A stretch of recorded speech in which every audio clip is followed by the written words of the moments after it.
40-এ চালছে, এই প্রবাদকে যেন বুড়ো আঙুল দেখাচ্ছেন পিটার সিডল। বয়সের ক্যালেন্ডার এগোলেও তার বোলিংয়ে ঝরঝরে ধার আর প্রতিযোগিতার ক্ষুধা এখনও অটুট।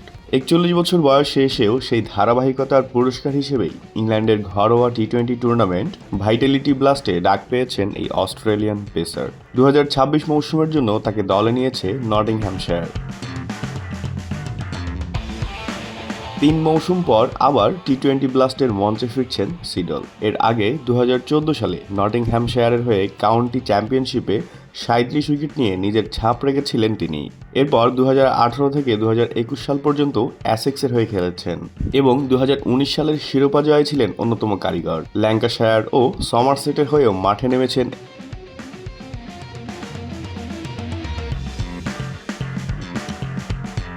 টি-20 ব্লাস্টে সিডলের অভিজ্ঞতা বেশ সমৃদ্ধ। অ্যাসেক্সের হয়ে 2018 সালে এবং সমারসেটের হয়ে 2022 ও 23 মৌসুমে খেলেছেন তিনি। এখন পর্যন্ত এই টুর্নামেন্টে 24 ম্যাচে তার শিকার 27 উইকেট। সবশেষ বিগ ব্যাশে মেলবোর্ন স্টার্সের হয়ে 11 ম্যাচে 16 উইকেট নিয়ে আবারও নিজের ধার ও কার্যকরিতার প্রমাণ রেখেছেন এই অস্ট্রেলিয়ান পেসার। নটিংহ্যামশায়ারে ফিরে আসার অনুভূতি জানিয়ে সিডল বলেন, ট্রেন্ট ব্রিজে ফিরে আসায় আমি অত্যন্ত উচ্ছ্বসিত। ব্লাস্টে খেলাটা সবসময় আনন্দের। বিগ ব্যাশে সময় কাটানোর পর আবার ইংল্যান্ডের মাঠে নামার জন্য অধীর আগ্রহ বোধ করছি।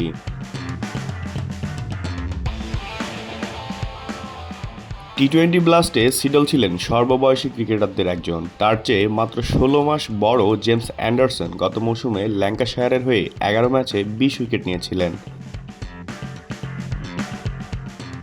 আগামী 22 মে শুরু হচ্ছে টি-20 ব্লাস্ট। সেই দিন নটিংহ্যামশায়ার ইয়র্কশায়ারের বিপক্ষে মাঠে নামবে। 2018 সালে মোহালিতে ভারতের বিপক্ষে টেস্ট অভিষেকের পর অস্ট্রেলিয়ার হয়ে 67 ম্যাচে 30.66 গড়ে 221 উইকেট শিকার করা সিডল আজও প্রতিপক্ষের জন্য সমান চ্যালেঞ্জিং।